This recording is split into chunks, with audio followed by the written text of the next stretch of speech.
All right there, everybody. Hello, hello, welcome. This is Drawing Together. I'm Scott. We're with Artist Network. This is episode 57, I believe. I think that's what we're at right now. Drawing this arm here. So this is a photo I took.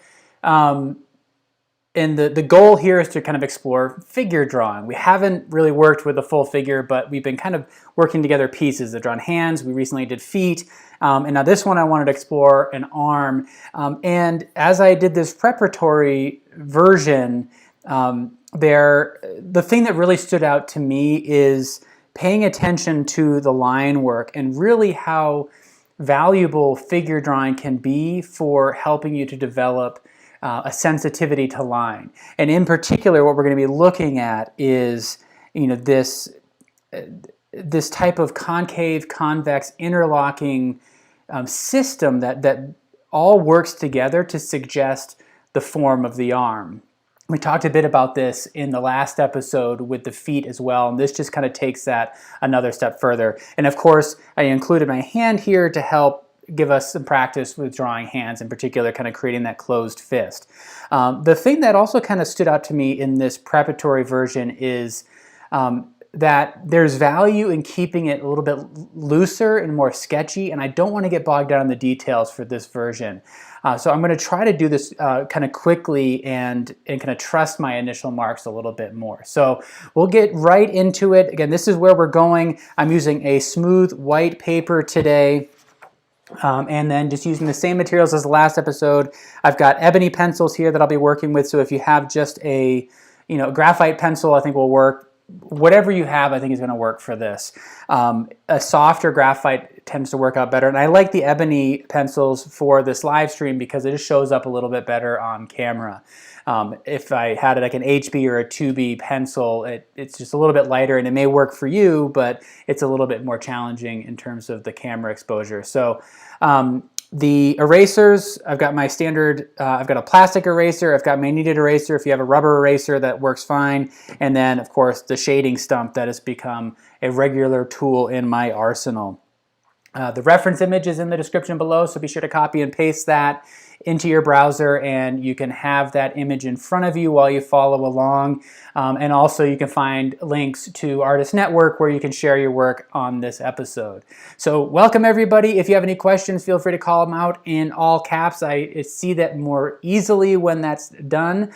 So if you're new and you're seeing people shouting at me, that's just helping me to identify questions. I love it when everybody shares where you are viewing from, because we have people from all over the United States, all over the world, and this is awesome. I love seeing the back and forth between you all as well. So it seems like, I don't know if you knew each other going into this, but it seems like people are making some really great connections here. So we'll dig right into it. With this reference image, the use of light and shadow was kind of a key thing. So when I was taking the photograph, I wanted there to be a balance between light and dark. So if we look at that arm, for example, the upper edge of the arm is light against that dark background, and then we fall into shadow on the underside of the arm where that's dark against the background, which is then a little bit lighter than that dark shadow color. So that alternating play between light and dark is helpful. And I want to incorporate that to some degree, but for this preparatory one, I didn't really utilize that to kind of my full advantage. This isn't about light and shadow for me. It's really more about controlling the proportions and looking at that line, and then using light when I can to help create that form. So against here, for example, against the fist, I felt it valuable to make that side darker so that we had this contrast in value to define that edge. And that helped to convey the form and the structure of that hand. So I'm going to try my best to kind of go through some of the fundamental processes, but one of the things we've talked a little bit about in this series about is gesture drawing.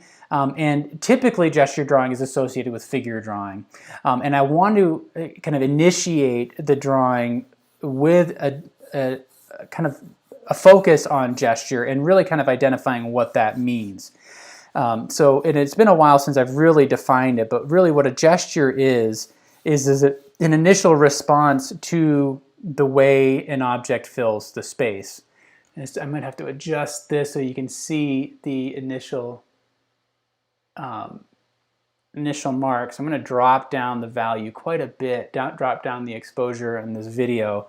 Hopefully we can see these earlier stages a little bit better. So since this isn't really about value, I may adjust the exposure a little bit later, but since this isn't really about value as much, I'm going to kind of work the exposure on the camera so you can see what's happening on the page a little bit better. There are two ways that I approach a gesture drawing. So what I've done here is, as I'm looking at the contour of the forms and I'm kind of roughing them in, moving my eyes back and forth between the reference photo, which is on the screen to my left here, and then in the page. And I'm just trying to get a sense for how this might fill the page, thinking more about composition than anything. Just see, is it going to fit where it needs to go?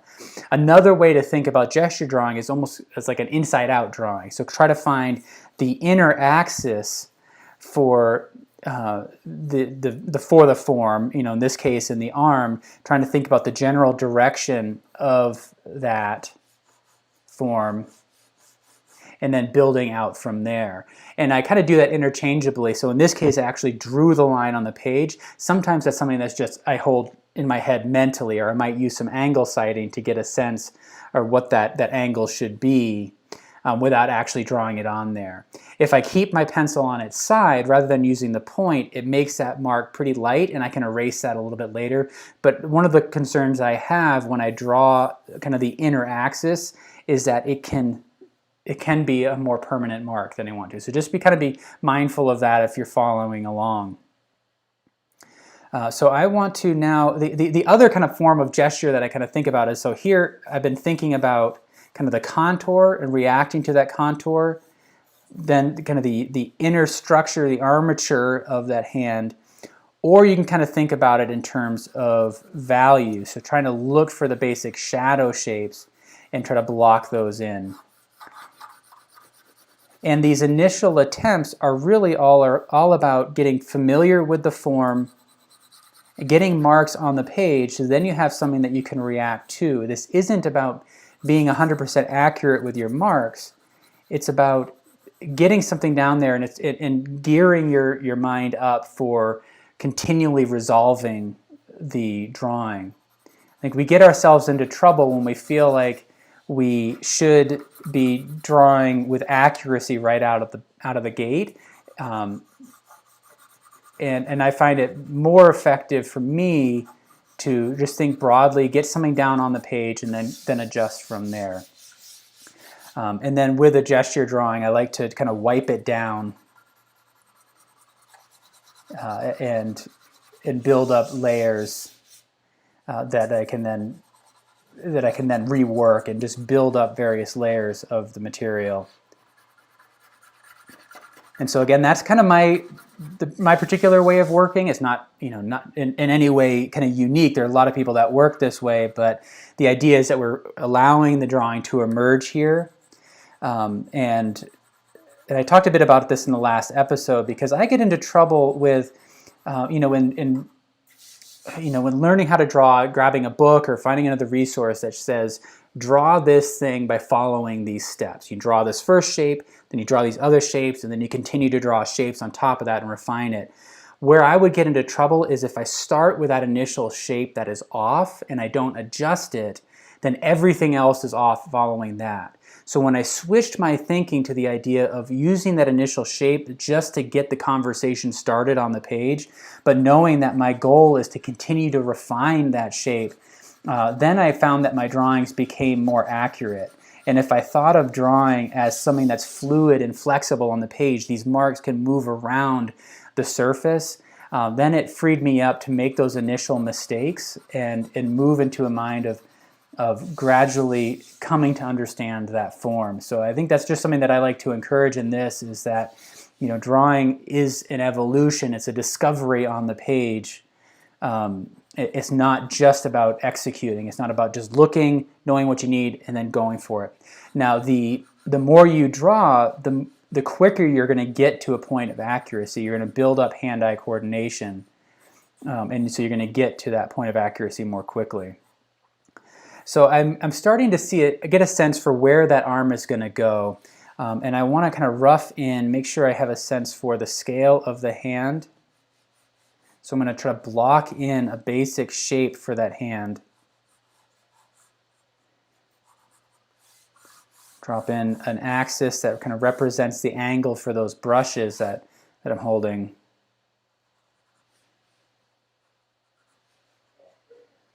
And see where we go. So if I look at this, I've drawn kind of a rough shape for the hand, and I've roughly placed the elbow. So now I have the length of the forearm, and it doesn't seem to be correct. You know, I feel like if I look at the scale of the hand versus the forearm, it's about 2 to 1. So if I take the width of the hand, the forearm is about twice that long, and in this case, it's only 1.5.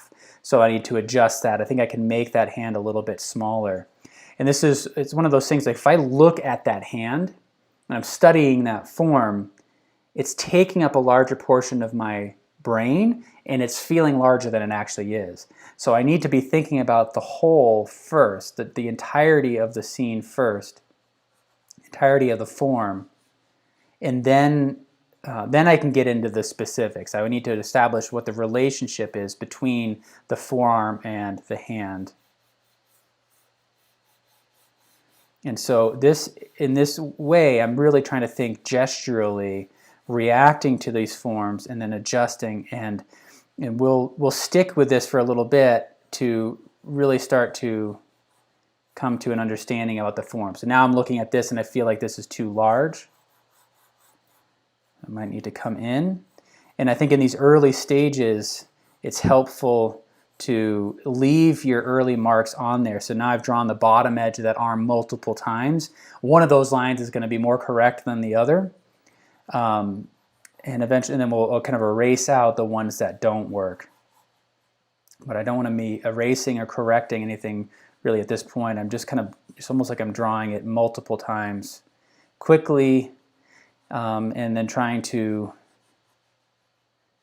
you know, I'm kind of warming up. I'm getting used to the subject, starting to think through all the various details that we're going to need to address, because my initial glance is only going to be kind of cursory. I haven't taken the time to really study this form, so I don't want to be committing to anything at this point. I need to be thinking broadly about these forms.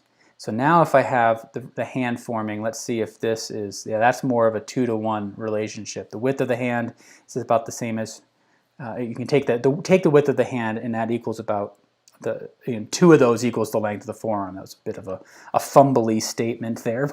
The forearm is about twice as long as the width of the hand.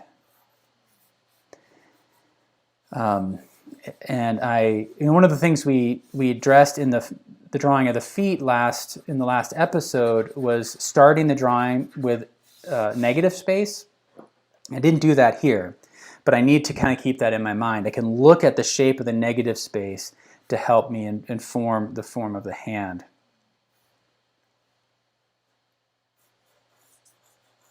I still feel like this forearm can become thinner.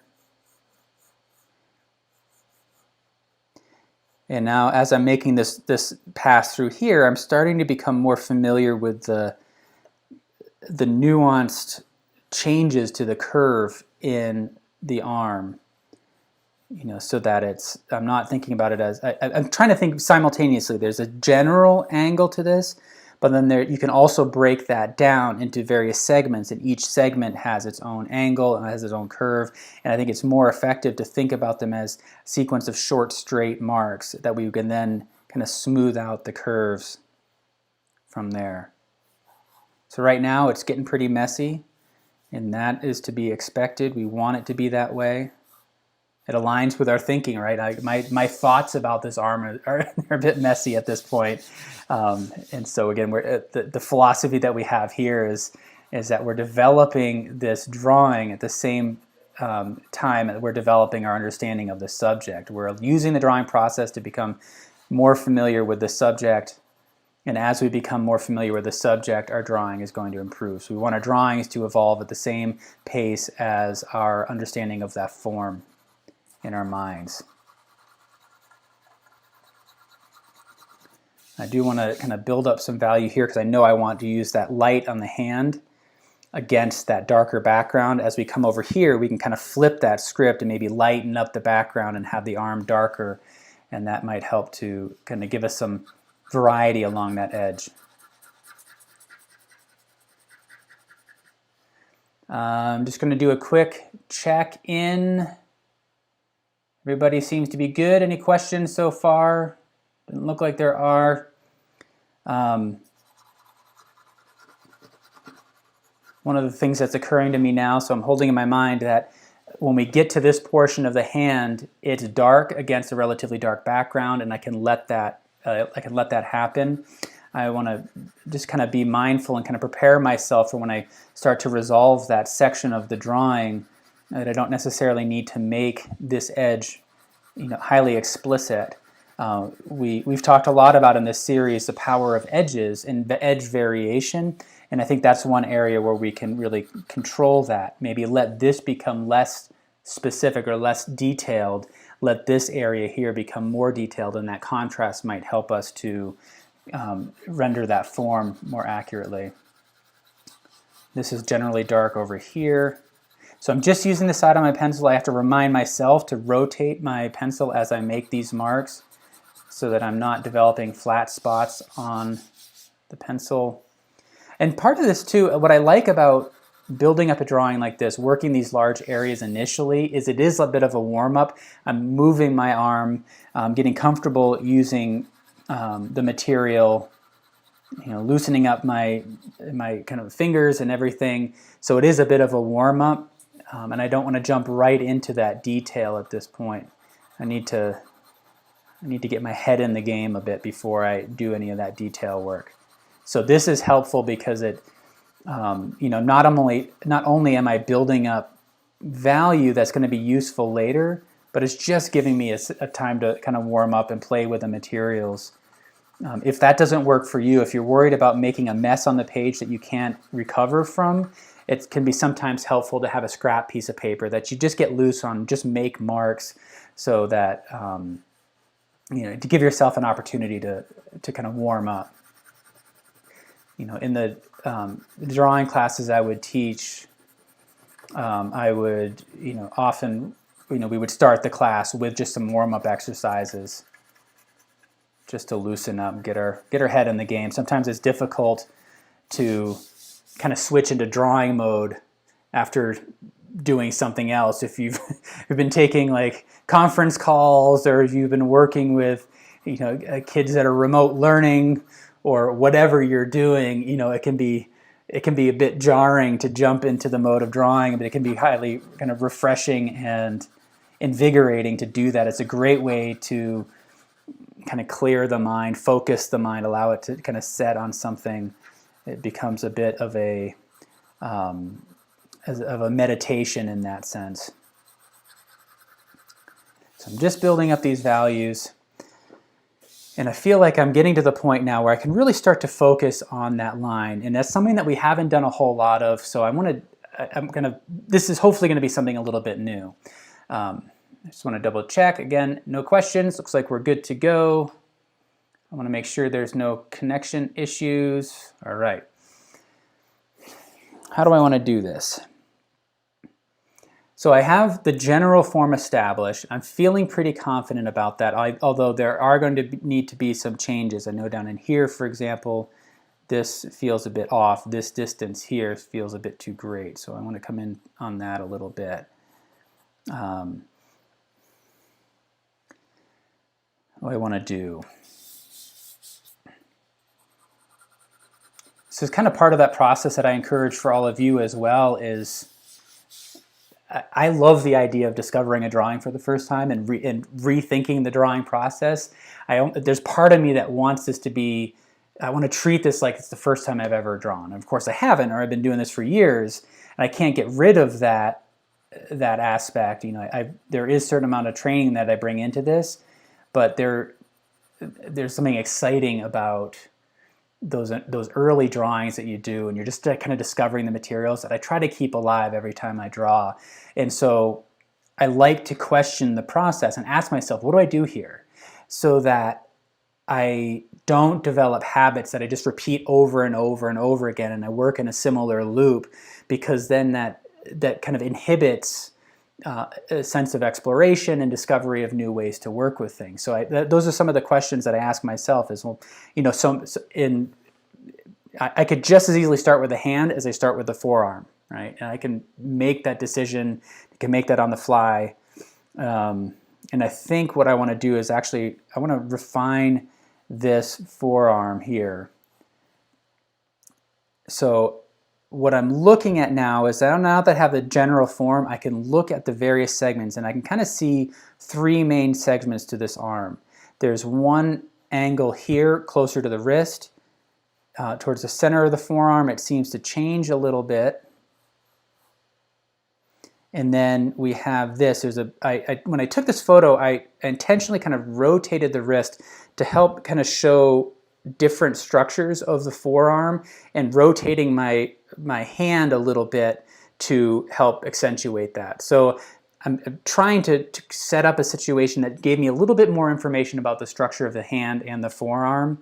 And so I can start to see how that played out here. So there's a bit of a muscle that's changing its shape here as a result of that rotation that I can incorporate. So I'm going to try to break this top portion of the forearm into those three major sections. This kind of curve here, a straight angle in the middle, and then we change directions here. And then when we get into the hand, we see this smaller change into that first kind of knuckle on the forearm of the thumb. I'm sorry, and I'm gonna come back into that. I want to move down here now and think about what is happening with the structure. So I'm actually gonna kind of work my way down around the structure of the hand, just making some light indicators about the structure. There's not a whole lot of information here.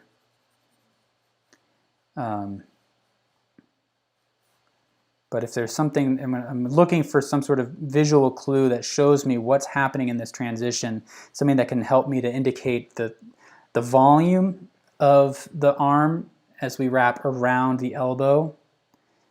And we come down here, and then this bottom edge, we can see distinct sections here.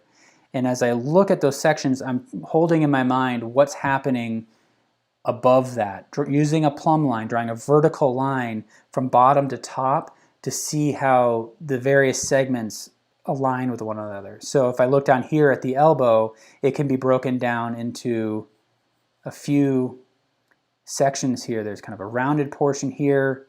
It's a straight edge.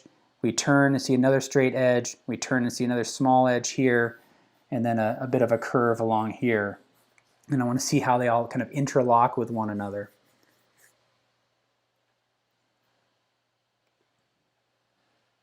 All right. Hello, everybody. No questions. We're good to go. And so as I'm looking at each of these sections here, we're breaking it down into these smaller sections. I'm also trying to be mindful of the whole, right? You know, so this is where it's helpful in the way where drawing really helps to develop that skill of moving quickly back and forth between the forest and the trees, essentially. So like we're seeing the entirety of it, and then as well as an individual section, we're constantly moving back and forth so that we make sure that everything fits together. If we stick too much into on an individual section, we will gradually lose sense of how it fits together as a whole. If we spend too much time thinking about the whole, we never really get into the nuanced elements of each individual section. So as I'm doing this, as I'm looking at breaking down the specific edge of both the top and bottom of that forearm, I'm trying to do that, just doing quick check-ins. Where am I relative to everything else in the drawing?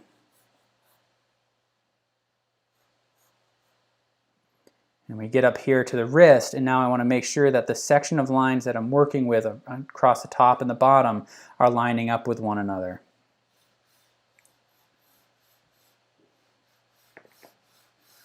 So having that ability to kind of split your attention, be working on one area while you're also putting some awareness on other areas is really critical, and drawing helps you get there.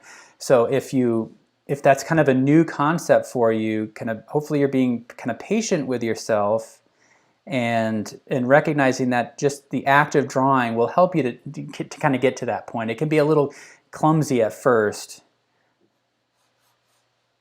I want to do some angle sighting. So what I'm doing is I have my reference image in front of me here. I'm closing one eye and I'm aligning my pencil up with the angle of the brushes, and I'm going to compare that to my drawing. So what I have right in front of me is what you are seeing on the screen, which is the top-down view of my drawing. And so I'm going to compare the angle from the reference photo with the angles on the drawing, and that gives me a sense for where, what is the angle of those brushes. Putting that mark down, and now I can ask myself, is it in the right spot? And I don't think that angle is really quite right. It needs to come in a little bit more. Just trying to familiarize myself with that general kind of thrust of the brushes there. Marilyn is asking, what grade pencil do you usually start out with roughing out? The 2B? I like to stick with one pencil throughout the drawing, so that's why I have an Ebony pencil. It's a very dark pencil, so it already has that dark end of the value scale built into it. And then I can make lighter marks just by controlling the pressure. But I know some artists that do like to switch grades of pencil as you move up. And so in this early stage, you might be more at an HB to a 2B, just like you're suggesting. And then once you've kind of laid out those initial marks, move to the softer ones to create the darker marks. Now the reason I choose one pencil is that when I work with a harder material, it tends to emboss the page a bit more because it's harder, and it can sometimes make marks that are difficult to remove. So even if you erase the lead from it, it may have embossed the page, so that when you're drawing on top of it, that kind of white mark still shows up. So that's just my own particular approach to drawing.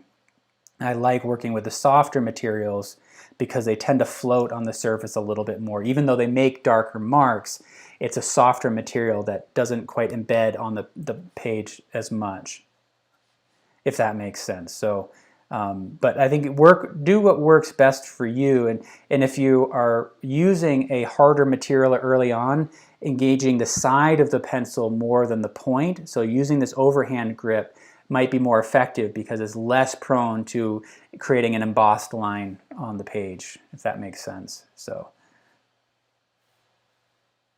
hello from Ecuador, awesome. We got people from all over. Guten Tag, so we have people from Germany. Sylvia, I'm glad that this drawing doesn't look quite as intimidating as the feet. The feet were pretty intimidating. It came together though, I think, in the end. So, and I saw some really wonderful work posted on Artist Network. People who were following along, sharing their work. So, what I'm doing here now is I'm now focusing on the hand a little bit. I have there's a challenge here, and I really want to get the scale of the hand correct. So what I'm doing is I'm getting a little bit of information, a little bit more information about the structure of the hand, kind of working down from the thumb down to the wrist. And my hope is that as I just move from point to point, that it will all line up, but it may not. So here's, what am I doing here? Kind of thinking out loud as I go, so because I don't really know what I'm doing.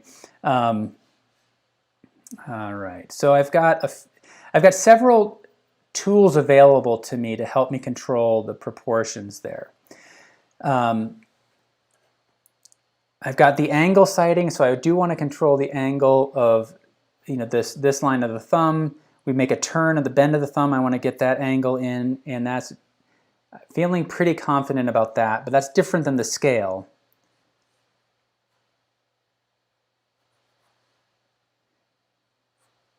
So what I can do is I can draw a horizontal line across from that thumb and see where it intersects that arm and compare that to the reference photo.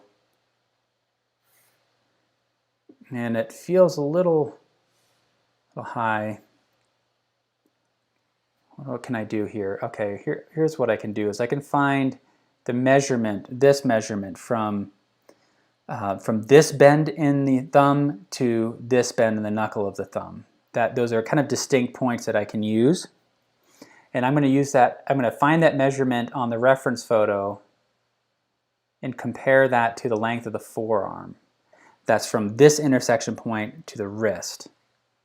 So I'm going to use this as a standard unit of measure, and I'm going to compare across 1, 2, and that's nice. Actually, it gives me a nice clean measurement. So when I compare this to the reference photo, this distance here from bend to bend, I get 1, 2, 3. It should be 3, but I've given myself about 3.5.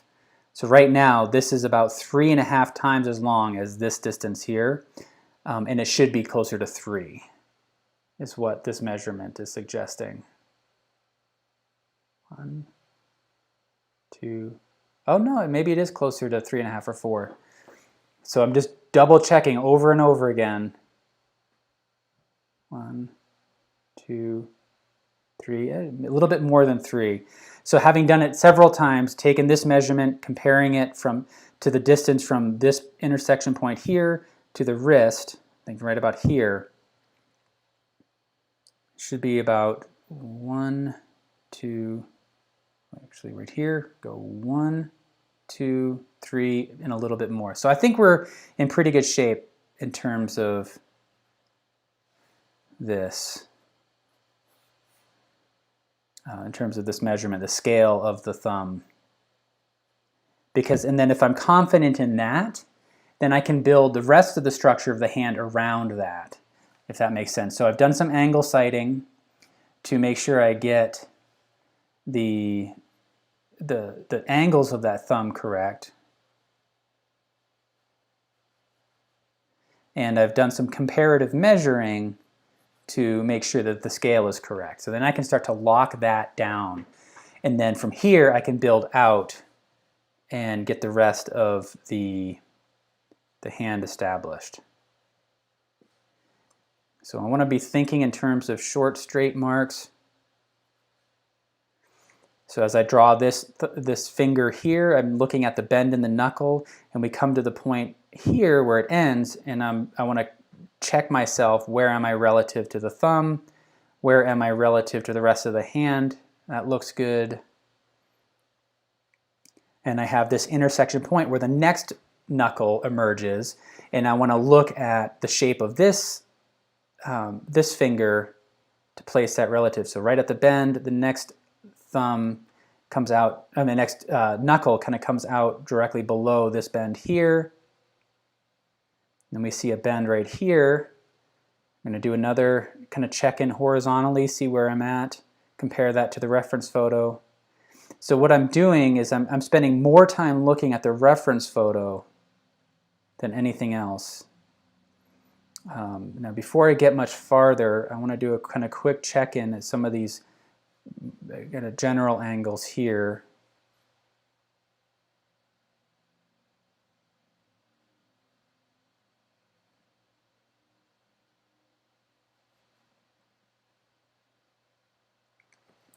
All right, so we get to this point where I can look at this point here, the bend of the wrist. It cuts behind the brushes, and when we come out, we can see this bend along the bottom edge of this last knuckle, and it makes this turn here.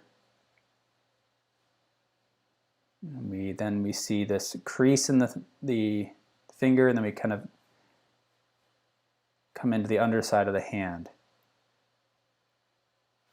And there's this crease right in under here, and that can become a point. If I take a plumb line, move up the hand, I can see where it intersects with the thumb, and I want to compare that to the reference photo, and it looks like we're in good shape. So it's this, we're moving from point to point to point, but each time we're moving to those sections, we're doing a quick check-in to see where we are relative to other portions of the drawing. And as we work our way down, I find this landmark here that then I can use to evaluate its position and placement relative to that thumb that I established. And so far it seemed like it's working out pretty well. So, and then there's this turn right in here, which should be directly below the end of the thumb. That looks good. So that's holding things all together pretty well.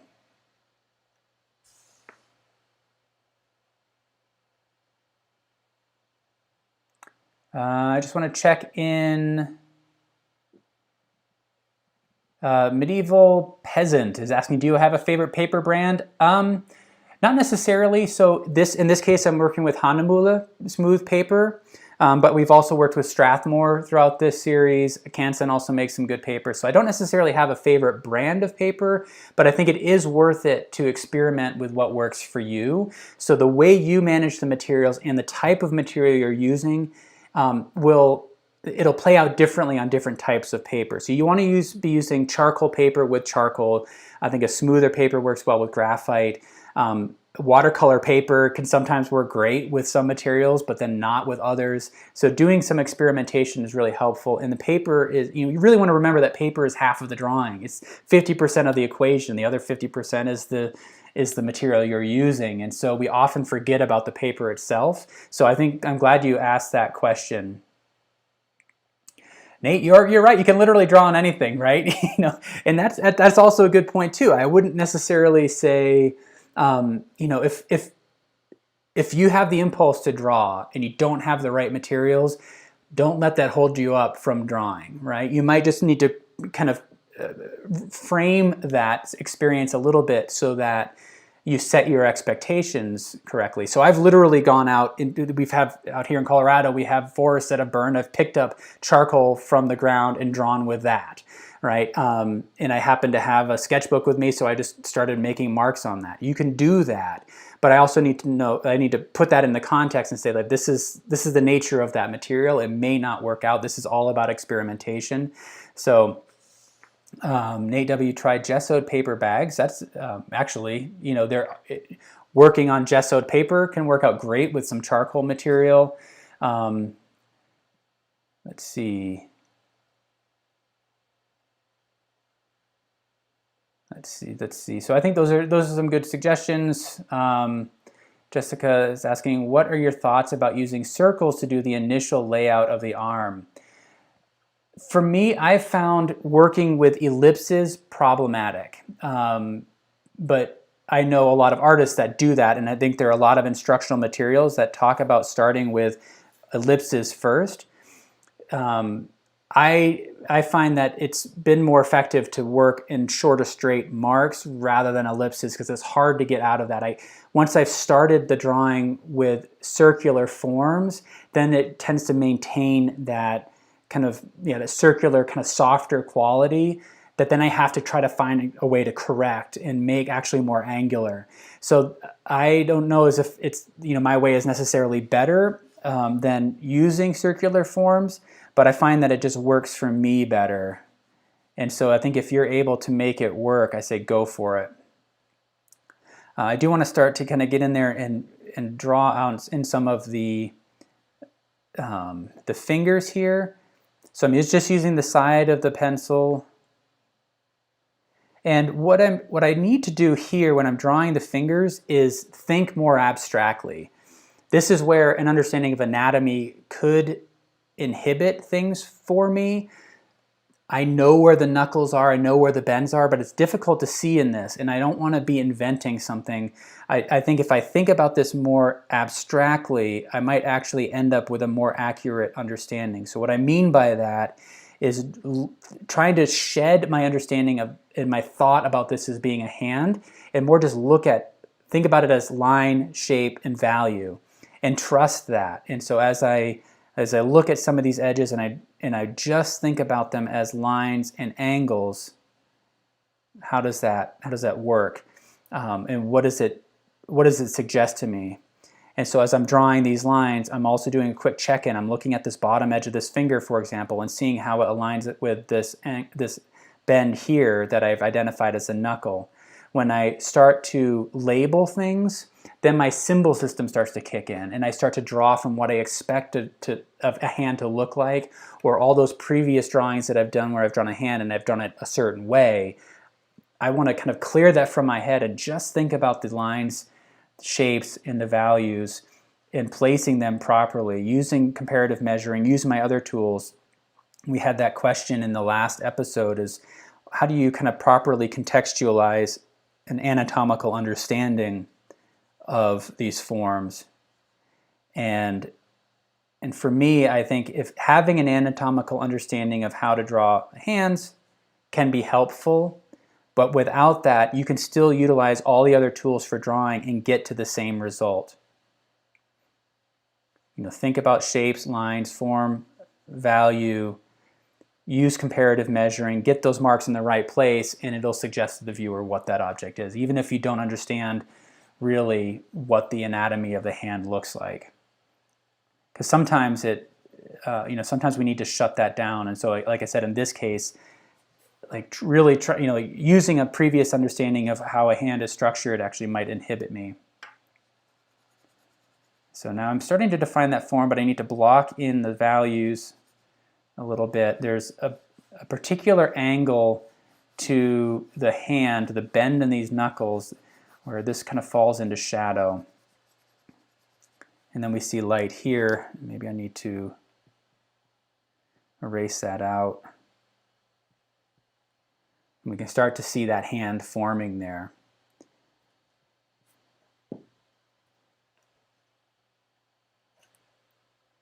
And then so there's a comment here from Nate. The middle finger looks like it's inside toward the palm a little bit more. Yes, I think you're right there. So that's something I want to put into kind of my mental bank as we start to refine this area. So it's a good observation there. And then if for anybody who's new, I just want you to know that I encourage those observations. So if you see something that looks off in terms of the proportions, feel free to call that out. This is the type of community that welcomes those observations. So this is why we're drawing together, because we can each bring something new to the table, and you're going to make observations about this that could help me. I'm going to make observations that could help you. So feel free to shout out with anything like that.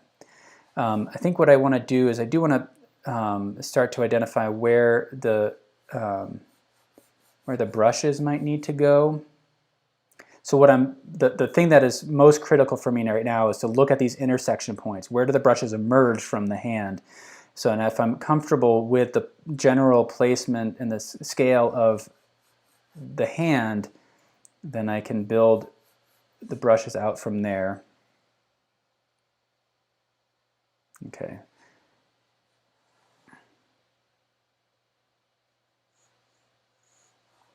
What's kind of tricky about this is that there is a taper to the brush handles, so they're not perfectly straight lines. It's wider up here, thinner down at the bottom.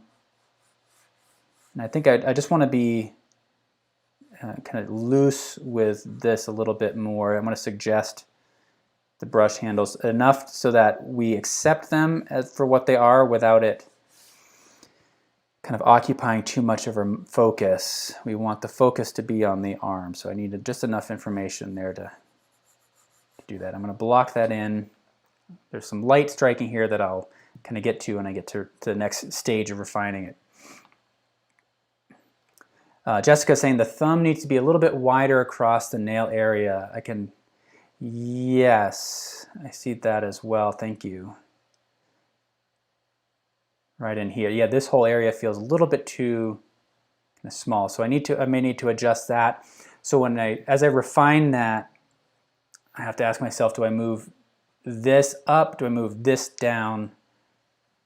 What I can do is, like, if I'm happy again with this curve, I can carry across a horizontal line, and the bottom edge of that thumb should come down a little bit lower. So that's a good observation. So right in here, that's where the bottom edge of the thumb should be, and that'll open up that space that you were just mentioning. So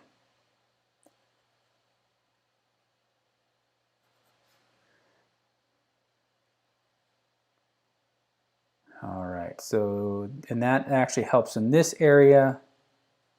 So when I get into this area, really observing these compound curves is going to be essential in maintaining a sense of the structure and looking at where things overlap. Because, you know, if we look at this thumb, for example, if we're looking at the reference photo, this knuckle comes in on top of this finger.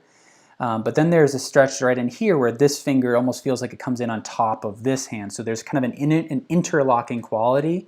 And an observation of those subtle curves can really make this come together. If I don't have that, I run there's a danger that this is just going to feel like kind of cartoonish in some way. So I'm going to kind of really spend a lot of time there, but I feel like I've spent enough time on the hand for now. I need to clear my head. I'm going to move back to another portion of the drawing. So I can move over here where there's a little less kind of going on.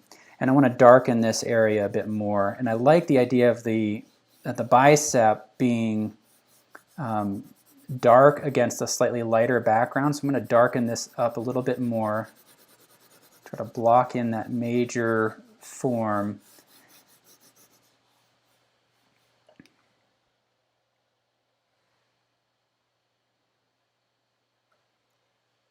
Thank you, Rachel. Appreciate that. Hope everything is okay 2 floors up. Or just 1 floor up, I guess, today. So I think what I want to do is this texture is starting to bother me. If you bring out a shading stump or a blending stump, what it does is it starts to kind of fill in some of those white areas. When we have the tooth of the paper working with us, it creates an optical blending effect where the white of the paper affects the overall value that we're observing. So by using a blending stump, what it does is it knocks down those white areas and it changes the value a bit. So this is just a light pressure that I'm applying with the blending stump. I can't remember who it was, and I hope you're here today as well, but we talked a bit about the technique with using this a blending stump or tortillon there.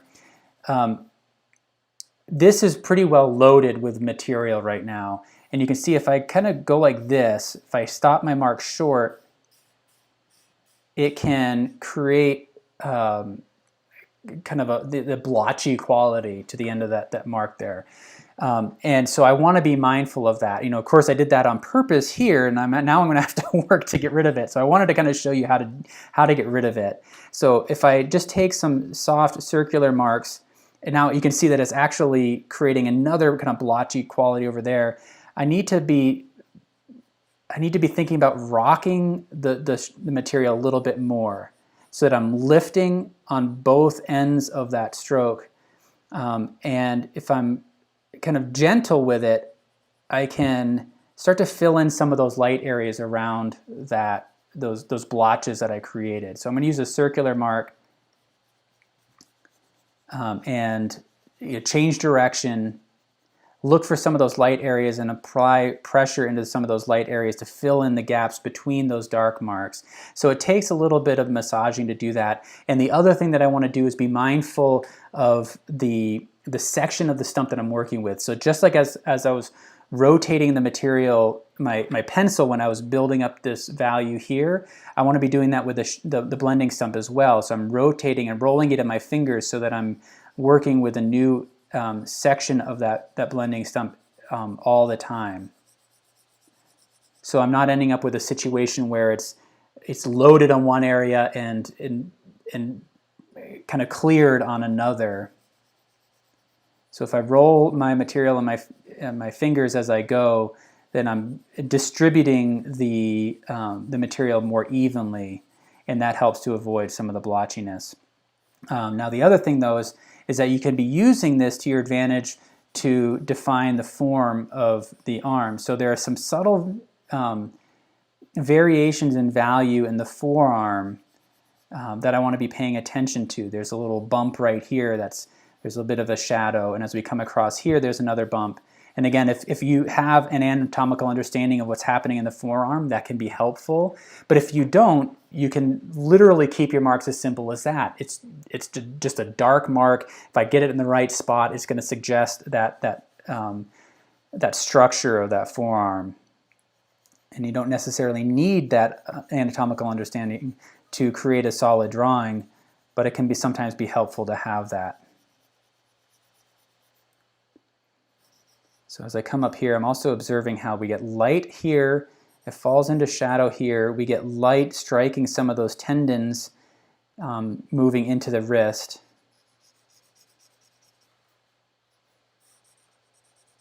So I don't know if that was helpful or not, but you know, the blending stump is a helpful tool, but it can be a challenge to work with. And I've mentioned this before, but it's a tool that I had ignored for a long time. I wasn't using it properly. I was thinking about it really as a tool to kind of smooth out my marks. But when I realized that it can also be a tool to refine the form and contribute to the form, then it really became helpful, and I don't think I could draw really without it as easily. So as I'm moving along, I can be mindful of the cross contour information and use the direction of my marks to contribute to the form of the arm here. So I definitely need to get darker down on this edge. Medieval Peasant is asking, where does the ebony pencil rank in the HB scale?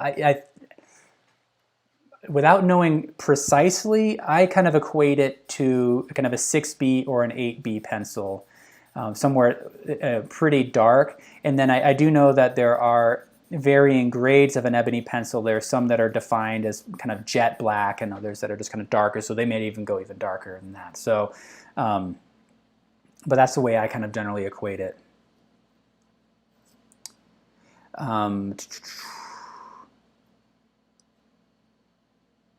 Nate is saying it's probably metaphorical arm curling brushes, artists practicing drawing. It could be, yeah. I kind of like the symbolism in this, although I was thinking really more about, you know, trying to find a subject that gives us something that we can really kind of sink our teeth into. In particular, really exploring the quality of curves that to define the musculature. And one of the things we talked about in the foot drawing one is I look to Degas quite a bit when I'm looking at figure work. He studied Ingres, who was also a master of line, and you can see it in Degas' work. You can see it in Ingres' work. There's this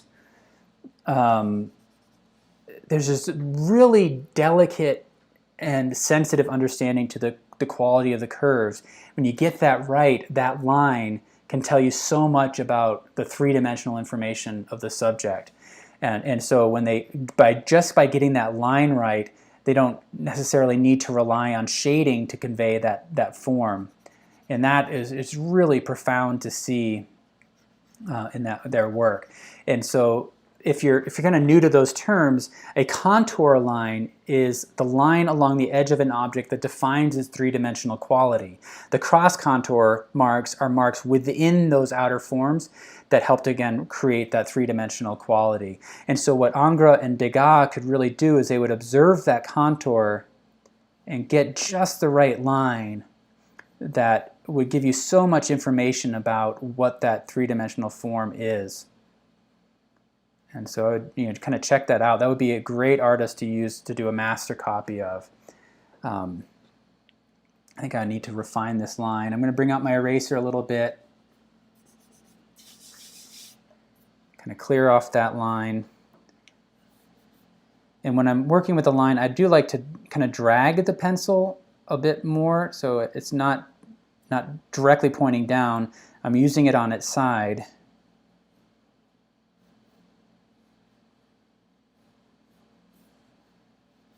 And you don't necessarily have to connect your lines, your segments entirely here.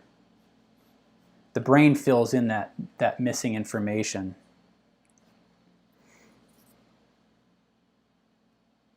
Sour shadows, can you do different types of shading in this drawing? So I guess by that I kind of interpret your question as perhaps looking at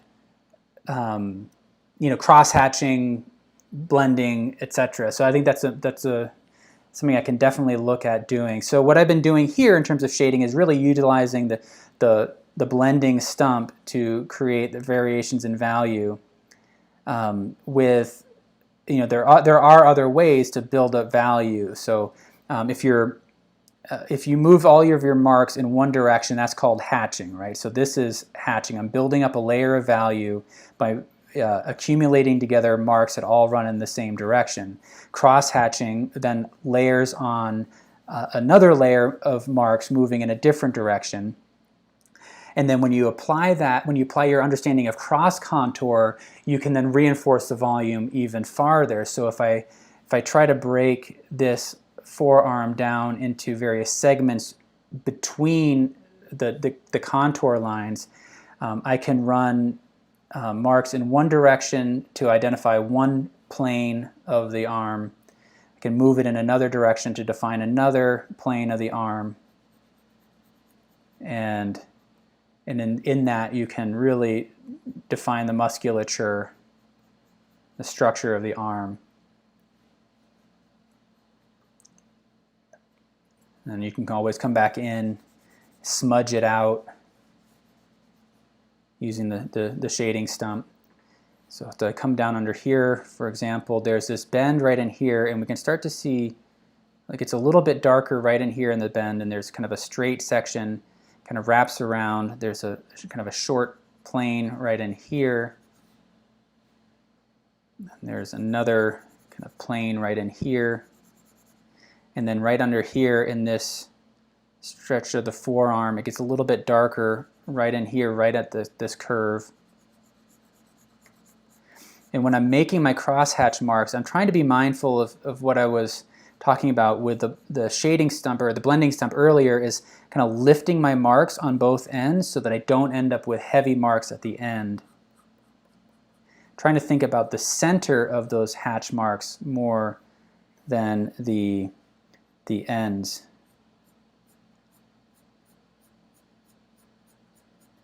And this line along here, this contour, is still really kind of ambiguous, so I'm going to have to come back in and clarify that a little bit more.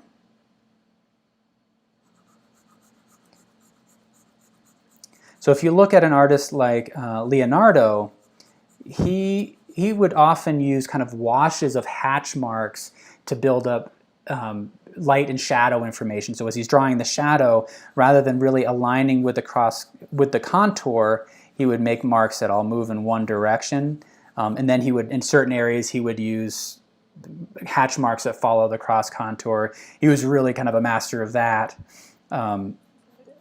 And so I think looking at other artists can be really helpful in determining where to use hatching, where do you define cross contour, etc.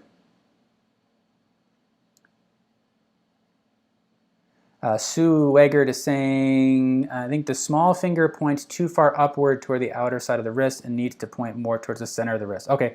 Oh, no, you are exactly right. Yep. So when I get to that point, I'm going to keep that in mind as I make that correction. And then I think I'll have to bring this thumb or this finger down as well. So I'll have to do some adjustment in there. So thank you for pointing that out. I think what I want to do is define this edge a little bit more. So I'm looking at, again, kind of breaking that down into various sections. And I'm asking myself too, is this a concave or a convex form? Because it can really change as you follow along that edge.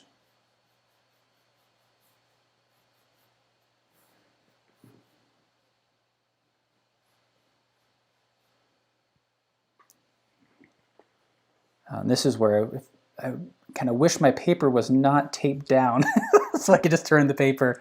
So now I have to kind of contort myself to get some of these angles where it'd be easier if I could just rotate the paper, but it is what it is. Let me see, this gets really dark in here, so I do want to kind of add some depth here. So I'm just kind of placing my pencil right on that line or close to it and lifting up and off away from that. And you can see kind of rough kind of shapes, light and dark. There. There's a bit of a dark mark in here that suggests some structure in the shadow along that bicep. as we come up here, I want to kind of conceive of that curve of the bicep as a sequence of shorter, straighter marks, and then I can kind of round them out so I get to a more specific understanding of that curve, rather than trying to find that right curve, break it down and then into short, straight sections and then kind of smooth it out.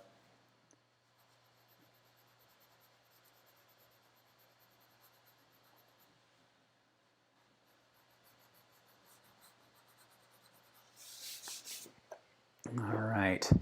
And then right in here is where you get these kind of compound curves. And this overlapping right in here is going to be really helpful. So bringing this line directly on top of, so it's overlapping this line here in the forearm. And that helps to create that depth. We recognize that this is behind this. And this comes in on top of that. And then because of that, then it starts to suggest that there's three-dimensional form. If I didn't have this overlapping, this line here would pop forward and it would work contrary to our understanding of that form.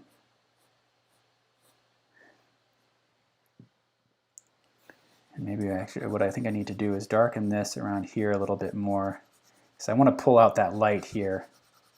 So I'm going to do kind of a wash along here. So as I'm making this wash, I'm trying to be mindful of the pressure. I'm trying to put more pressure when I'm on this section of that stroke, so I'm not building up kind of dark marks on the end. And I'm going right over, I'm overlapping that edge, because then I can come back in with my eraser, cut that back out, and have kind of a clear overlapping. I didn't want to use my fingertips there. I'm going to smooth it out.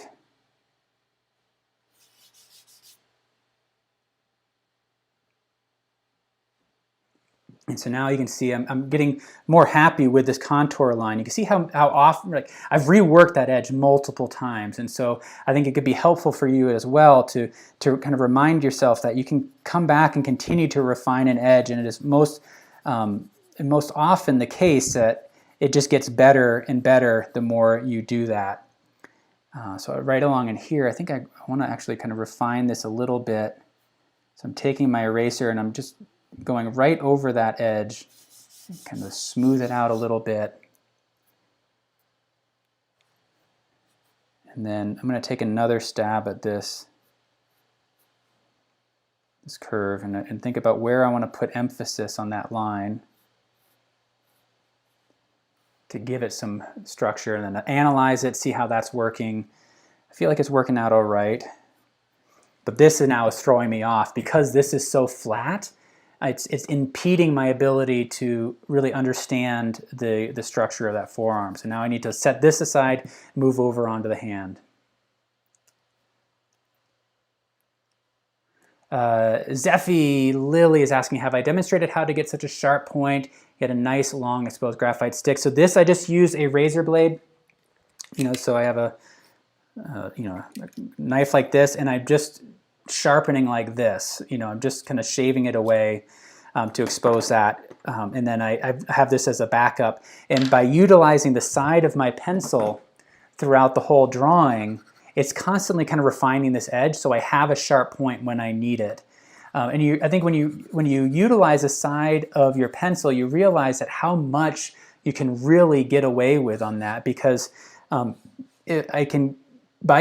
on its side, there's only one point of contact there, and that will give me a really nice sharp edge. And if I keep rotating my pencil as I go, I will always have at my disposal the ability to create a sharp line. Okay, so I think what I want to do, what's happening right now, I need to give myself a little bit more three-dimensional information. So I'm going to erase out this edge, maybe with this plastic eraser.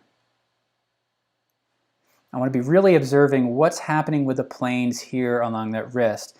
And when I took this photo, I intentionally rotated the wrist so I could see those creases, because I knew that would give me some cross-contour information. I can see how those creases wrap around the wrist, and that would help me create that form.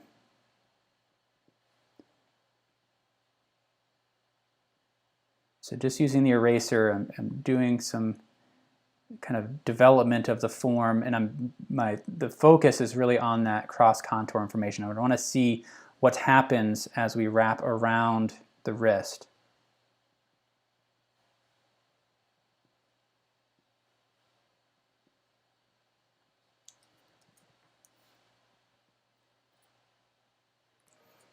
And I think that is helpful to some degree. Now I need the shading, the blending stump. And I do want to get this wrist working for me. So now what I'm doing is, if you look at this section here, and you see these folds along the wrist, there are three main values that you want to observe. There's the highlight, there's the midtone, and then there's the shadow, the deepest shadow in the creases of the wrist. So this that I'm working on with this blending stump establishes that middle value. Then I'm going to come back in with my pencil and establish then the darkest part of those folds and those creases. And that should give them a three-dimensional quality that will accept as viewers and see these lines as shadows, not edges of forms.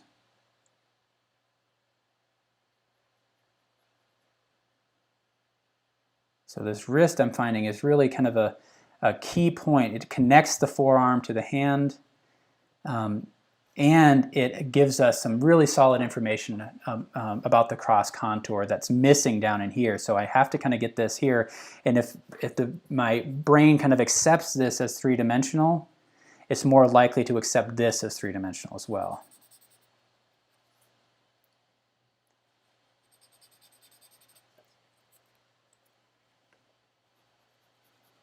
And so in this way now I'm drawing this shadow here, and I'm letting that consume that darker line, and then we'll have some nice variety from working with a value relationship here and a linear definition of that edge down in here. And I may have to come back in down there and add a little bit more value later.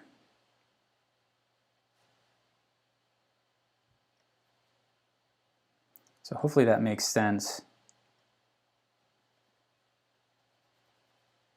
As I'm shading right in here, I'm trying to think about that plane of this section of the hand, of the arm, how it wraps around like this. So I see this shadow, but I want my marks to kind of follow along that plane. I think that will help to reinforce its three-dimensional form. And then we change directions here, we're wrapping around.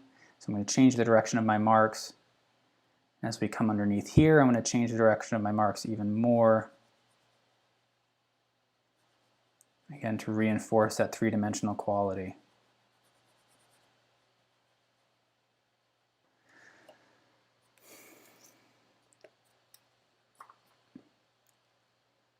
Medieval Peasant asking, is paper teeth the same as paper weight? Are they unrelated? And then Nate W says, paper teeth is the texture of the paper. Paper weight is the thickness and durability of the paper, I believe. That's a really good description of that. So a heavier paper weight will be a thicker material. So this is 90 pounds. So what I'm working with here is this Hanamula Skiza 190. So it's a 90-pound paper, 190 grams. And then as you go heavier, it just becomes a thicker paper.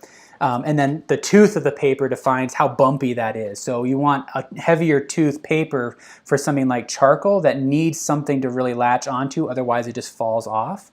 And then in this case, it's a very smooth paper because graphite doesn't necessarily require a heavy tooth to it. It doesn't need that texture to hold onto the surface. And in fact, a graphite will, because it's a harder material, will often kind of smooth out the tooth of the paper as you work it. So, and Alba Silva is asking, how do you keep your paper clean when you smooth out with your hand? I don't. So this is all building up a haze. I try not to worry about keeping my paper clean. I love the idea of wiping this down, building up a haze, and then coming back in with the eraser to kind of pull out some of those highlights. And now I'm using the palm of my hand to do that because it's less oily.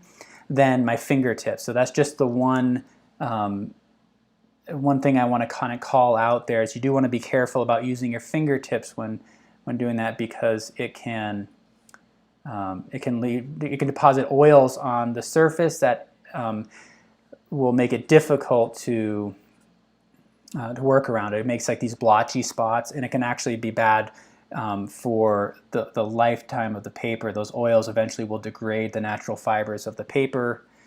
And I don't know how much you really want to be mindful of the archival quality, but if that is something that is important to you, you just want to be mindful of that. So looking at some of that, trying to find some of the cross-contour information of this hand, looking at these creases to kind of give me a sense for the angles.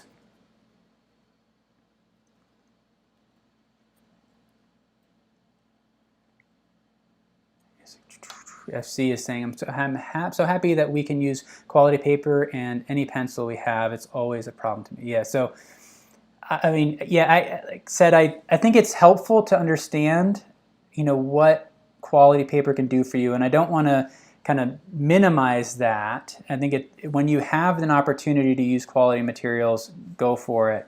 But I would hate for somebody to say, I can't draw because I don't have that material. Use whatever you've got and draw, and then just put that in the context. I mean, if you recognize that the paper you have is not archival, then maybe you work on a drawing that is, develops your skill, and maybe you don't use that for, something that maybe you want to sell or,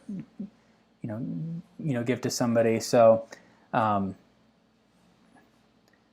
there's always opportunities that you want to be mindful of, and say, like, sometimes, don't let it stop you from drawing. So even if it's just a learning experience for you, that can be very valuable.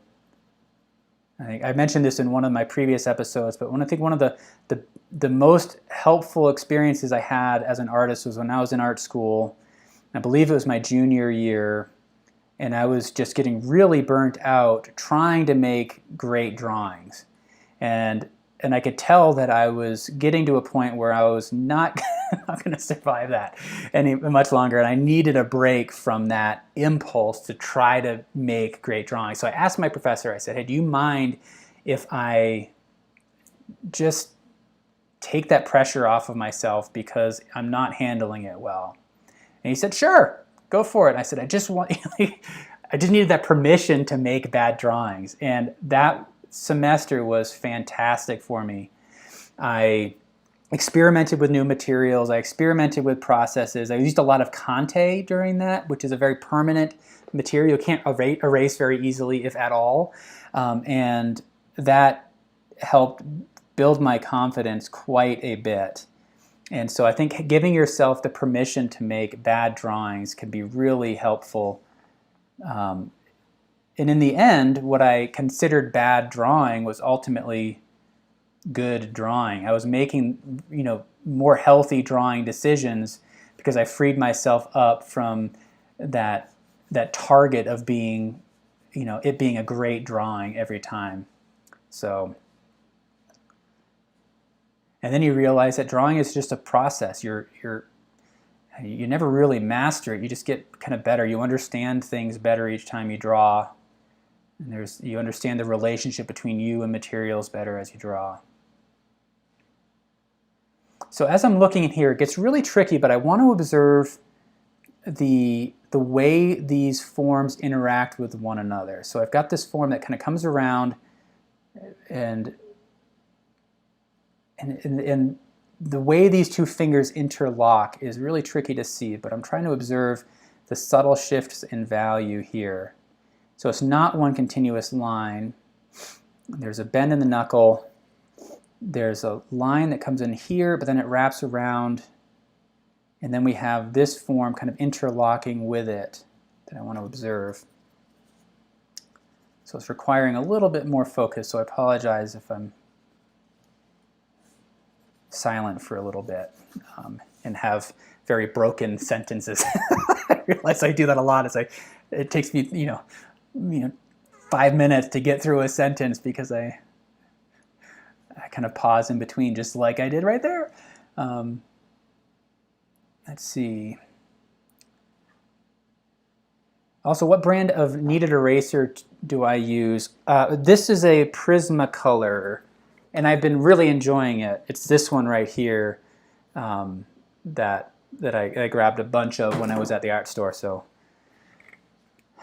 like I said, I've been using, I think, for about 2 months now, and I have another one that I used for the first 2 months of this series.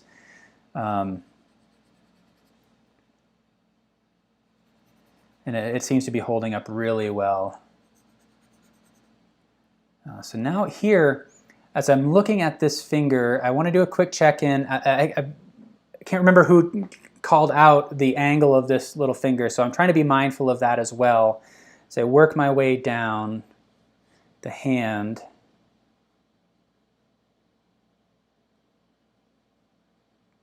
I need to rough that in.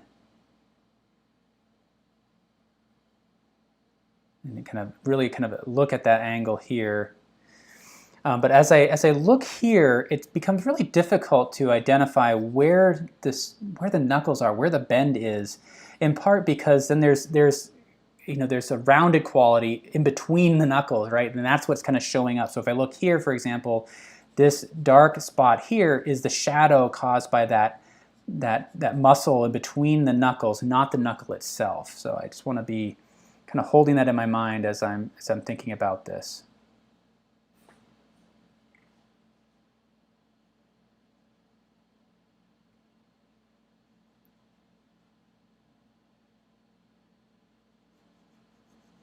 So I hope this is helpful. Oh my gosh, we're already an hour and a quarter, so I need to move this thing along. Well, we're getting there, actually, closer to the end than I might be thinking. So I'm really just looking at that shadow there, and I'm gonna come back later with an eraser to pull out some of those highlights. So I'm trying to think about the shadow forms at this point, and I'm trying to keep my focus on the abstract qualities, just line, shape, and value,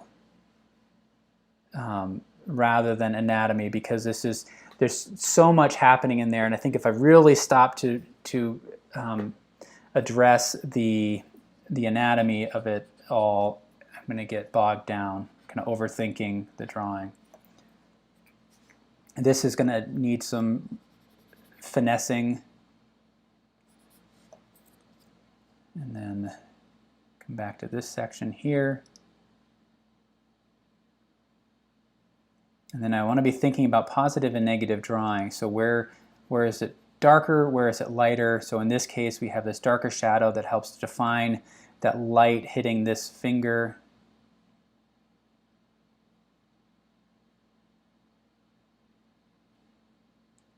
And then some really kind of funky curves along in here. So I need to not get bogged down by any sort of preconceived understanding of how to draw fingers and hands right now, and just trust the abstract marks, because I think I'm going to get myself into trouble if I stop looking at the reference photo and start drawing from this kind of internal understanding of the hand. This is where I often have to work with students who they're kind of getting into trouble.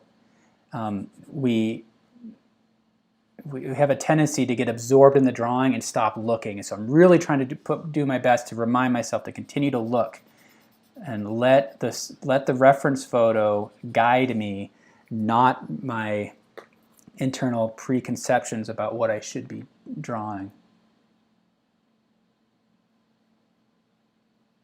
So one of the things we talked about in an early episode was what the visual process looks like in the mind, and what I've read suggests that our eyes take in the optical information. It's receiving the photons of light around us, and then our retina, the cells in our retina, the rods and the cones, convert those photons into an electrical signal that travels down our optic nerve, and it strikes our brain.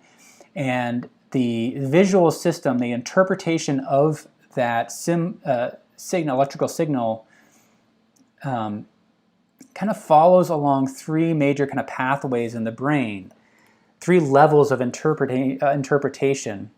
The first one is where it's just the pure optical information. It's just taking that in as raw data. It moves on to the next level beyond that, which starts to identify what that is. So in this case, the hand, fingers, etc.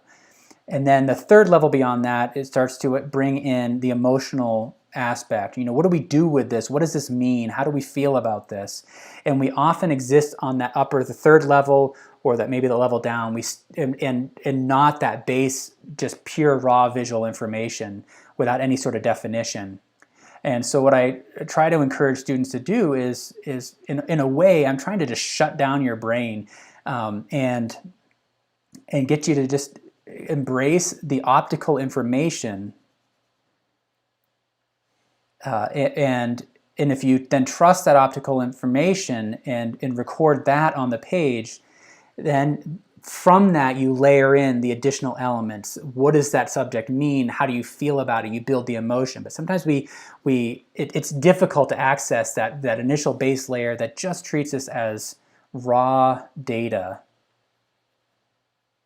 And that's really the heart of representational artwork, is leaning in on the optical information and then building emotion from that. So I need to look at this a little bit more, add a little bit more value in here. So what I'm doing is I'm really trying to observe the subtle shifts of light and shadow in along here. I want to define some of these edges a little bit more. I really like the kind of the wavy quality of these knuckles along in here.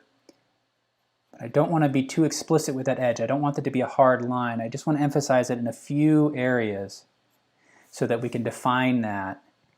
But I don't want it to be too heavily explicit. If it's too heavy of a line, it'll flatten things out. I want this to come forward.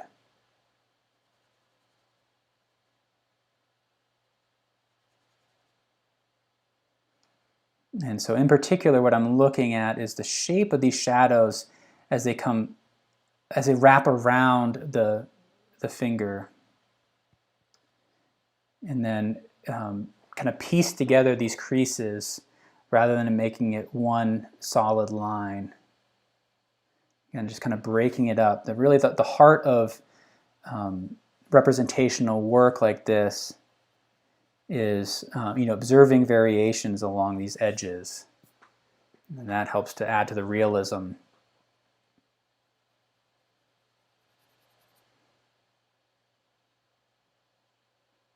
Alba is asking, is that why some artists turn the reference photo upside down? That's exactly why they do that.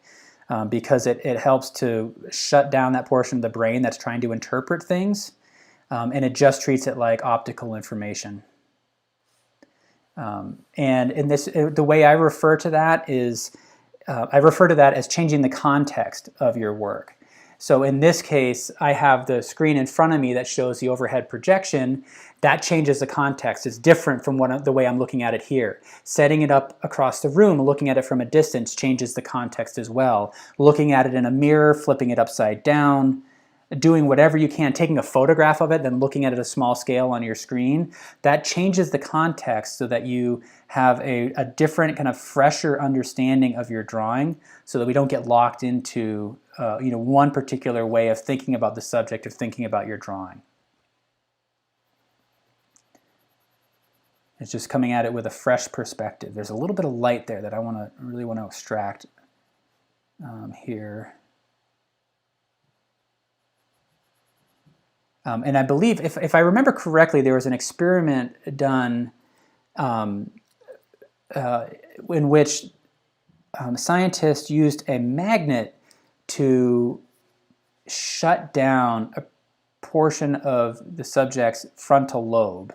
The frontal lobe is a portion of the brain that is kind of tasked with the decision making.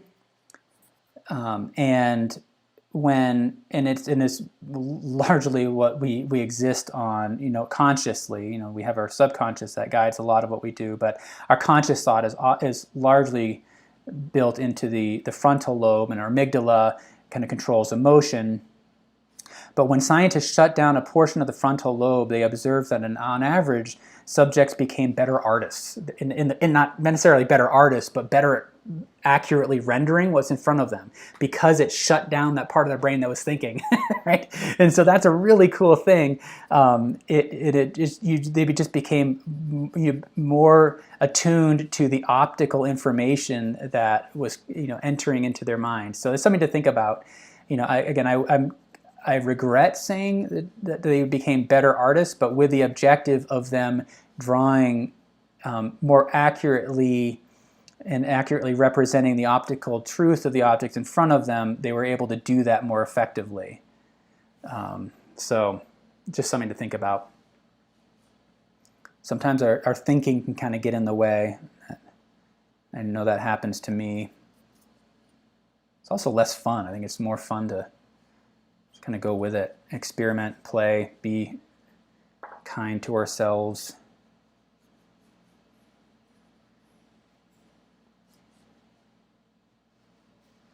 Just kind of dropping in some of the shadow information of these pencils. These are not accurate, but I don't want this to be about the pencils.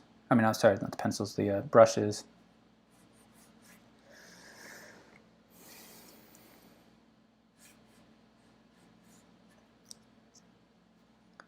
I need to give a little bit of information there. Hopefully that doesn't read as incorrect, but this is, do want to make sure that they connect to some degree. All right, so I'm feeling better about that. I do want to now kind of get back into these knuckles. So I need to remind myself that, the way the fingers are formed, there are three distinct planes. There's a plane that's receding back to these knuckles. We make a bend, and there's a plane that's facing directly, and then we make another bend, and there's a plane that's moving away. And so the light is striking more on the plane that's moving away, and so I want to look at where that light might be strongest. So this just builds up a haze, kind of wipes that down, and then I can use my eraser to pull out the highlights from there. So in this, actually this eraser is not working so great, so I'm going to use my plastic eraser where I can bear down a little bit more.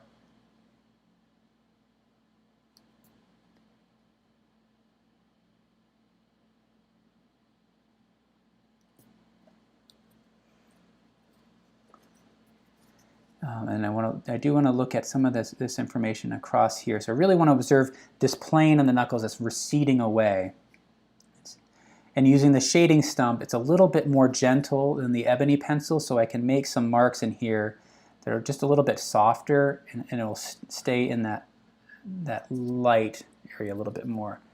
I do want to pull this out. There's light really striking that section. So how's everybody doing? There's a bunch of questions I want to get to.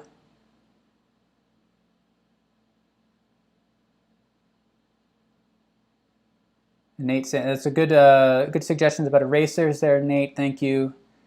Oh, Joy is saying you can gently wash a kneaded eraser with soap and water and let it dry. I've never tried that. I want to try that with my old one now. Thank you. Does music help concentration? Is what Sue is asking. I listen to actually a lot of audiobooks when I'm working, and now especially when I'm out painting, because the challenge I have, the thing that I need to overcome is overthinking. I get into my head too much when I'm painting, and so by giving my mind something else to chew on, it helps me just to kind of paint and get into it. So I don't necessarily try to listen to anything that requires a lot of concentration, but it helps me to have something running in the background. But I know a lot of artists disagree with that, or I find that it does not work for them, and so they need maybe classical music or just silence to really get into it. But again, that's what I find works for me. The thing that I am inhibited most by is the fact that my conscious mind just it struggles, I think, too much, and so I need to shut that down, and I tend to question things, overthink things. So if I like I said, if I give it something else to chew on, like listening to an audiobook or a podcast, then I can just paint and enjoy it and not overthink it and just react to what's happening in front of me. It's a good question. I'm curious what you all do with regards to that. Like, do you listen to music? Do you find it distracting? I know some people that really find music or audiobooks just distracting from painting. They need to be in their head more. And I do question that a lot. Whether the approach that I'm taking is ultimately the healthiest.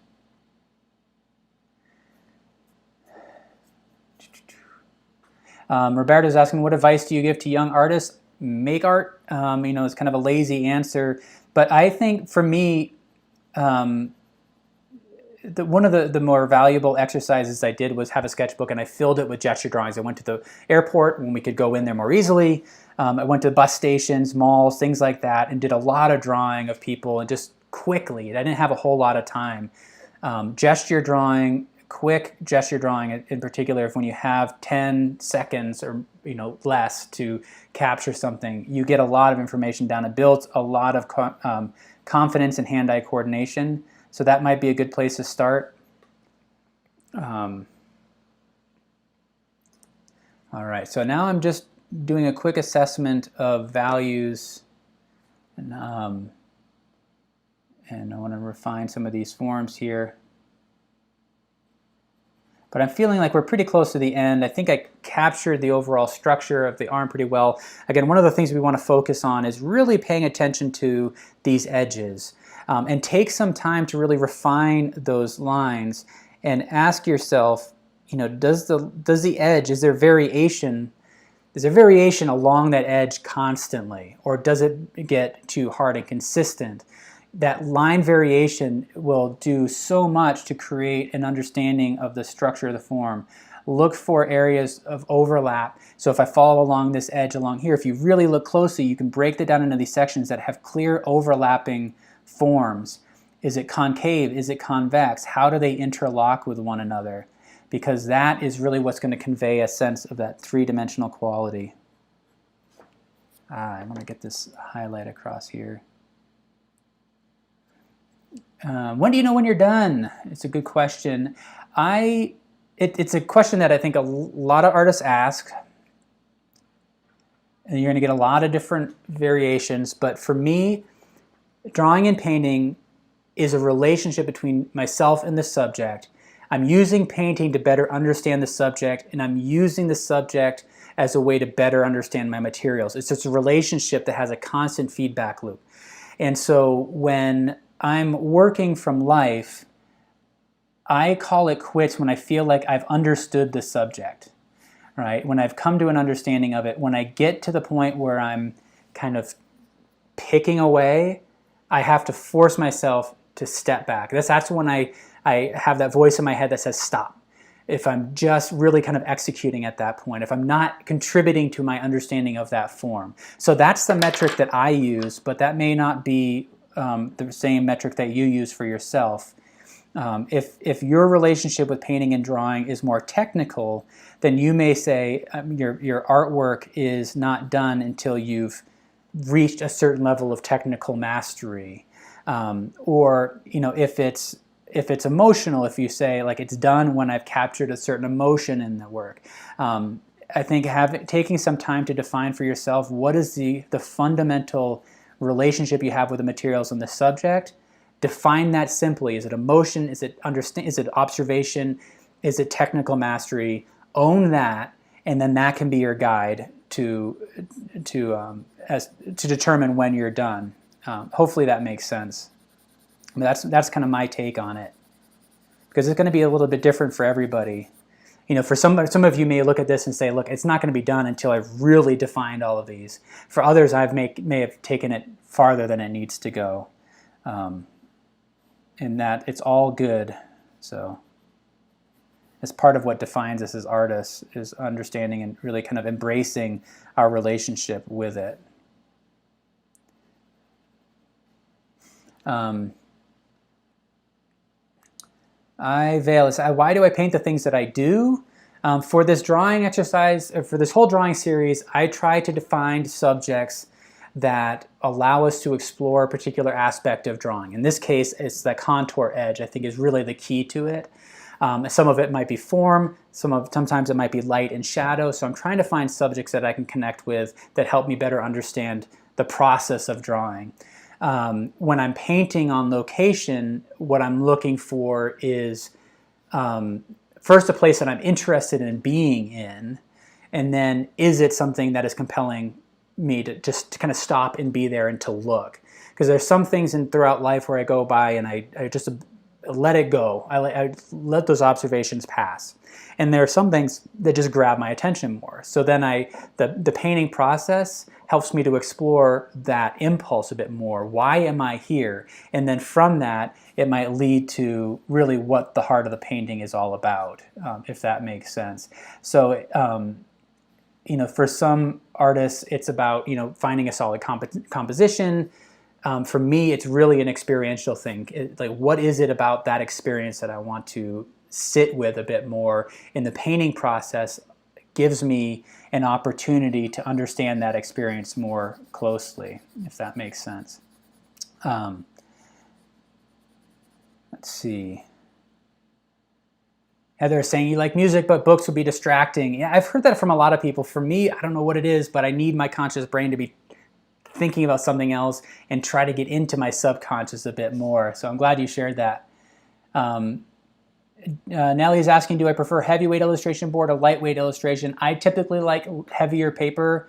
I do work the material a bit more. I do a lot of eraser work, so having something that can withstand that is helpful.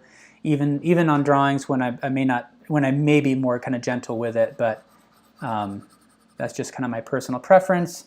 I'm glad these lessons are working for you. How do you post on the website? Directly from a cell phone? I don't know if you can actually. You'd have to save it as a JPEG and then you can post it on the website. So if you follow the link, for example, in the description, that'll take you to this episode page. It'll show you an embed of this video along with the description. And then below that, you'll find the chat discussion, and so where you can make comments and you can also attach work there. So I've only ever done it from the computer, so I'll have the image saved to my computer. I'll say, attach this thing, find it, and then post it that way. But I've never done it off of my cell phone. I haven't accessed it, so you might give that a shot.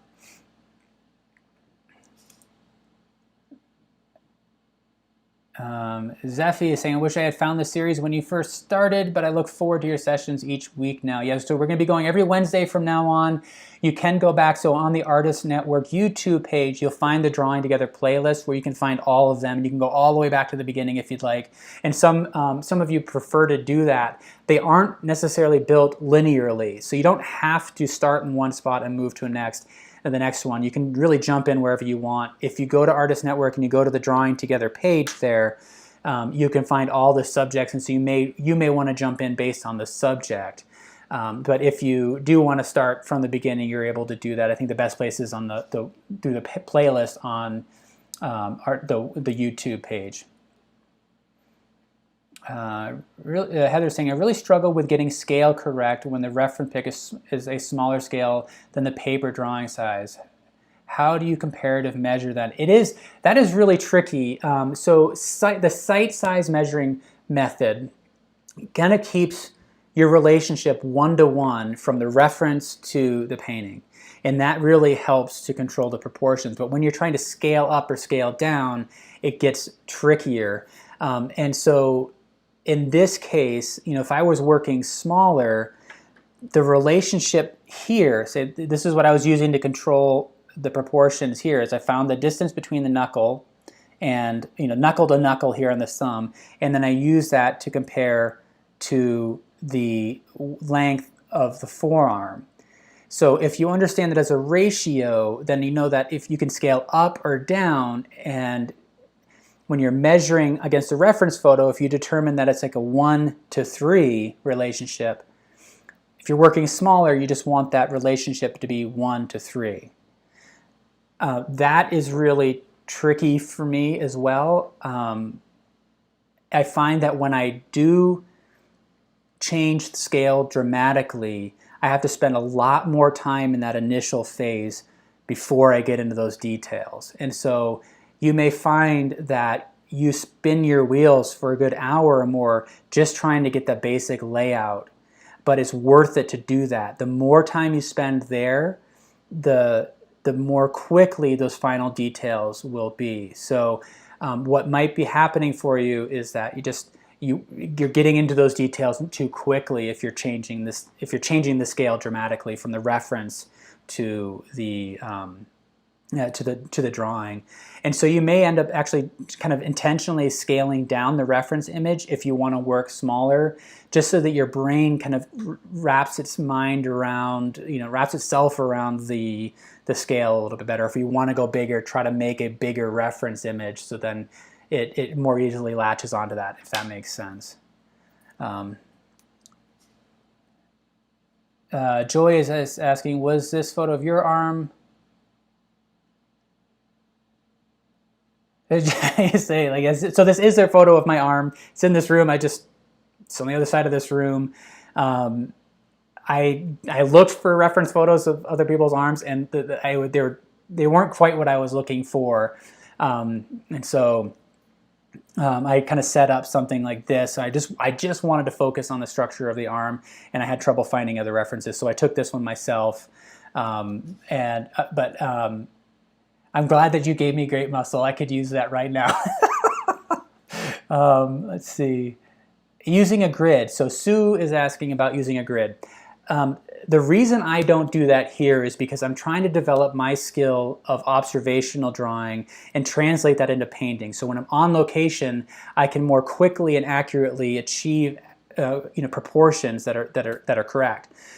And I found that actually to be the case over the 57 episodes that we've been doing this. I found that when I'm on location, I'm getting to that point quickly, and I want to develop that skill so that I don't rely on that grid. So that's all to say that there's no problem using a grid. If that works for you, I say go for it. In this case, I'm intentionally trying to develop that skill. And the other aspect to that is when I do use a grid, I find that I don't end up with quite as continuous and unified form. So like this line, for example, it wouldn't quite have the life to it that I want. And so I just really haven't utilized it much. If I were to do say a commission piece and I really need to get accurate proportion, then I may either use a grid or actually just transfer the image to the page. And so what you can do there is, if imagine this is your reference photo. If you cover the back with graphite and just kind of build it all up, flip it over, and then use a hard tool or the back of a pencil to kind of trace along the contour, that will actually transfer the line to your page, and then that can be an effective way of having an initial start that's correct. But again, the goal here is to develop my skills of observational drawing so I don't have to rely on that when I'm working on location, because I prefer to work on location as much as possible. Working from a photograph is nice and it works well for this format, but really my true love is working from life, and I would always encourage any of you to work from life as well. I think it presents a challenge that will ultimately build those observational muscles, the hand-eye coordination that will give you a lot of confidence from there. So that's kind of my thought around that. Can you go over these with ink or marker? I don't know, actually. With graphite tends to be tricky because it's such a smooth material. I imagine you can go on top of this with marker, but I've never actually tried it, so I'd say go for it. If it doesn't work, it doesn't work, then you know. Charcoal, I would imagine, would definitely have more of a challenge. What you might try doing is actually, it would be interesting to work with marker first and then building the graphite in on top of that. Gun show. Yeah, the biceps. Yeah, it's not much of a show there, but I appreciate that. Yeah, so there I could kind of go into this and try to observe. There's not a whole lot of information there on the bicep, but we can start to see some subtle variation in the shadow right in here, and then right in here, and then you can kind of, if you'd like to give me bigger muscles, I wouldn't say no, but you can kind of define this, kind of create a greater contrast in some of these areas, and that would kind of sharpen that up. What I was really ultimately looking for is an opportunity to explore these overlapping forms. So we have this line here overlapping this one, which overlaps this one, and then we have this constant play between convex, concave, kind of interlocking of those lines. So that's ultimately what I was looking for, and then because that's what ultimately will help you in your figure drawing, is to be able to observe those subtle changes to the line. So.